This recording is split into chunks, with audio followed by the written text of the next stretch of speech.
publicité entre guillemets. J'ai une formation de photographe nature morte. Donc ça fait un petit moment que je suis indépendant, je travaille avec la publicité et la presse à Paris et ailleurs. Et donc je développe depuis quelques années des travaux personnels. Voilà, en vue de sortir un peu du studio et puis de mener des recherches parallèles sur les sujets qui me plaisent. Voilà. Pourquoi cette série? Pourquoi Corpus Christi alors?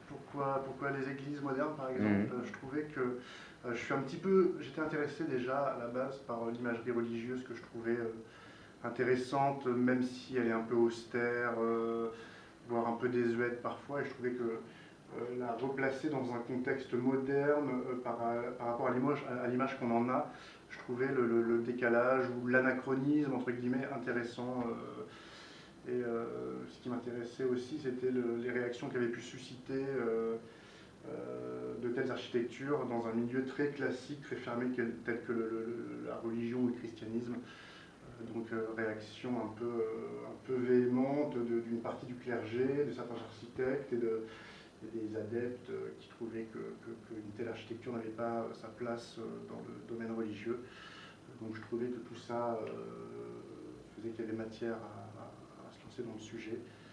Et le côté aussi un peu universel de la religion, enfin pas du christianisme, mais le fait que ça touche beaucoup de monde en fait, que les croyances religieuses soient un peu omniprésentes un peu partout dans le monde, ça a ajouté une dimension supplémentaire pas inintéressante. Voilà, puis je suis assez féru d'architecture à la base, donc tout ça fait que je me suis penché sur ce sujet. Par contre, moi, j'étais interviewée ce matin, et après, moi, j'ai vu les tirages. Et moi, ce qui m'a frappé en regardant les tirages, c'est l'aspect inhabituel des chœurs, puisque c'est essentiellement les chœurs qui sont photographiés, mais avec cet aspect de science-fiction. Ouais, qu'est-ce que vous appelez les chœurs? L'hôtel. Ah, l'hôtel, ouais, d'accord, oui, le centre. Voilà, le centre de l'église. Oui, l'hôtel, ouais. Voilà, et moi, ce qui m'a sauté aux yeux, c'est vraiment l'aspect de science-fiction, d'espace complètement hors norme ou hors réalité. Pour une église? Pour tous les clichés qui sont ça, c'est dû au côté moderne de l'architecture, peut-être. Après, moi, je n'ai fait que aller dans les lieux et photographier ce qui s'y trouvait. Donc, j'ai vraiment sélectionné en amont, évidemment, les églises, mais oui, c'est vrai que c'est un peu aussi le propre de l'architecture religieuse moderne que d'être très dépouillé et très minimal et très épuré, en fait.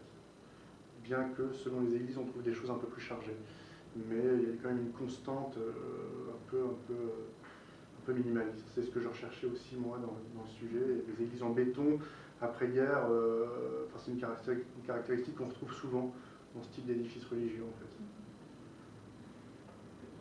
C'était une question un peu personnelle, mais il faut être croyant pour faire ce genre de série, vous l'êtes? Je ne suis pas du tout croyant, au contraire. J'aurais tendance à être, pas religieux, je ne sais pas ce que ça veut dire, mais je suis pas... non, moi j'ai pas la foi, et je pars vraiment d'une démarche purement photographique, purement artistique, si je puis dire, et graphique. Ce qui m'intéressait, c'était la photogénie de ces lieux. Donc on peut... C'est ça, c'est le procédé dont tu parlais. On est loin de l'école objectif allemande un peu à Bern, j'ai le nom, Bern Becher et sa famille qui photographie. Là on est déjà dedans dehors, mais je ne sais pas si ça vient du procédé, mais c'est vrai qu'il y a une sorte, c'est pas mystique, mais il y a une lumière, une luminosité qui est complètement diaphane. Ouais, il y a, je ne sais pas si c'était une prétention, une idée de départ, mais... moi j'ai shooté les lieux tels qu'ils étaient, avec la lumière qu'ils me donnaient, donc en posant la plupart du temps très longtemps, parce que... Oui, en fait je pense que ça vient de là, cet effet de... Oui, après tout est dosable, en fait. Si j'avais voulu peut-être quelque chose de un peu plus enterré, j'aurais posé moins longtemps, mais c'est vrai qu'il se dégage souvent dans ces églises aussi, une espèce d'ambiance comme ça lumineuse, un peu inhabituelle, un peu surréaliste, qui colle bien pour le coup avec l'endroit dans lequel on est, quoi. Un peu mystique, un peu irréel. Et voilà. Vous retravaillez beaucoup les photos après ou vous les gardez? Alors le moins possible, donc c'est ce que j'expliquais ce matin, j'ai tendance, j'aime pas trop les couleurs très très criardes, souvent, alors tout dépend des églises, mais on peut avoir des teintes très saturées, des rouges, des jaunes, des bleus, et moi j'ai tendance à désaturer un petit peu les couleurs quand je trouve qu'elles sont trop fortes, parce que esthétiquement parlant, je trouve que c'est pas très beau, et que ça apporte un côté un peu obsolète, un peu cheap, un peu carte postale à la limite aux images. Et quand on est dans des univers modernes comme ça, je trouvais que ça gagnait en force de désaturer un petit peu pour calmer un petit peu tout ça, quoi. Tout en gardant quand même 80%, je dirais, l'esprit du lieu. C'était important aussi. Donc j'essaie de retoucher le moins possible. Est-ce que j'enlève un petit truc qui dépasse un fil ou je sais pas, une prise dans un coin, un truc sur un mur qui gêne la simplicité de l'image, mais en général elles sont brutes à 98%. Vous avez travaillé dans le monde entier ou... Non, j'ai surtout travaillé en Europe. Après c'est mes voyages qui font que j'ai la chance de photographier une église ici ou là, mais j'aurais bien aimé. Mais pour l'instant, pour des raisons pratiques, physiques, financières aussi, peut-être, je me suis un peu limité à l'Europe. Et puis j'essayais de voir ce que le sujet donnait avant de peut-être me lancer dans des voyages un peu plus lointains, un peu plus compliqués. Comment ça se passe vous partez quelque part, vous sélectionnez un endroit ou vous allez voir des écoles? Je sélectionne. Comment vous faites le sourcing en fait en amont sur le net, je cherche les églises modernes ou alors l'architecture religieuse moderne ou églises en béton. Je regarde ce que ça me donne comme image ou comme. Et puis j'essaie de trouver des photos d'intérieur des églises, ce qui est pas toujours évident, et donc je sélectionne uniquement comme ça. Je me suis aussi pas mal penché sur la littérature religieuse. Il y a pas mal de bouquins qui sont sortis sur les nouveaux lieux de culte, donc je suis allé chercher un peu là-dedans. Mais c'est vrai qu'il y a beaucoup de recherches en amont et voilà, je sélectionne comme ça en essayant le plus possible d'avoir des photos un peu précises de l'intérieur de l'église, mais ce que je trouve c'est parfois pas du tout ressemblant, enfin c'est pas que c'est pas ressemblant, mais les conditions de lumière sont pas les mêmes, les photos sont pas flatteuses, donc faut un peu extrapoler parfois pour se dire que même si la photo est pas terrible, peut-être que l'église peut donner quelque chose d'intéressant, donc je prends le risque d'y aller ou pas. En fait. D'accord, pour l'instant c'est uniquement des églises. Voilà, ce sujet c'est que des églises. Il pourrait y avoir un jour un autre sujet sur d'autres lieux de culte, je sais pas, des temples, des mosquées, des synagogues. Au début je me suis demandé si je devais élargir un peu la série justement à d'autres religions, et puis en fait je me suis un peu renseigné et j'ai rien trouvé d'aussi spectaculaire en fait. Alors je suis pas un connaisseur des mosquées ni des synagogues, mais on n'a pas ce type d'architecture aussi intéressant en fait.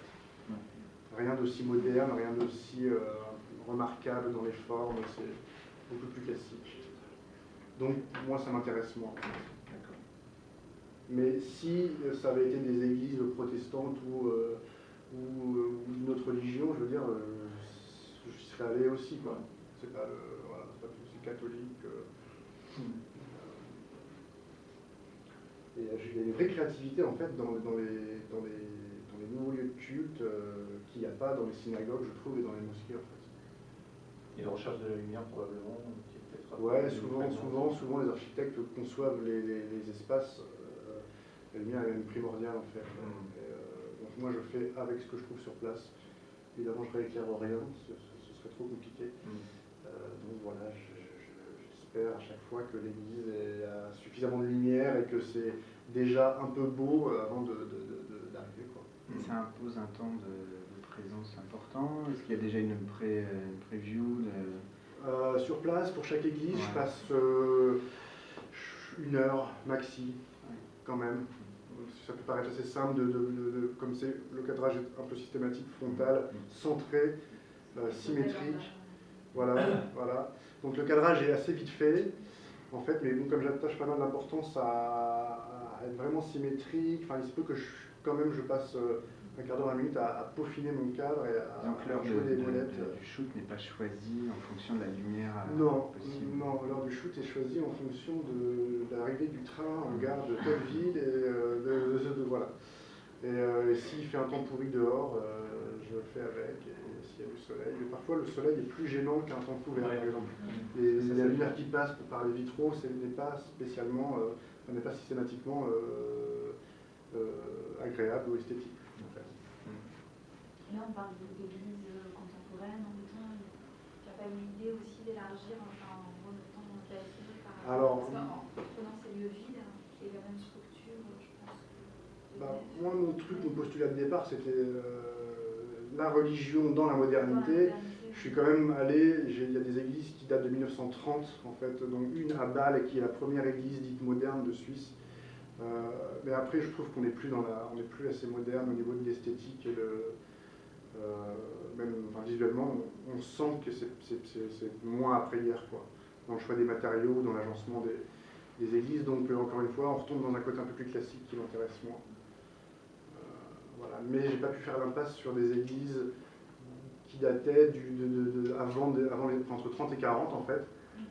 Même si elles ne sont pas modernes au sens où je l'entendais moi, c'était quand même intéressant à photographier. Et puis, je pensais aussi qu'il ne fallait pas exclure systématiquement telle ou telle église parce qu'elle a 10 ans de trop ou de moins. Donc, c'est vraiment l'esthétisme inhérent au lieu qui me pousse à y aller ou pas. Mais avant 1930, je laisse tomber, quoi.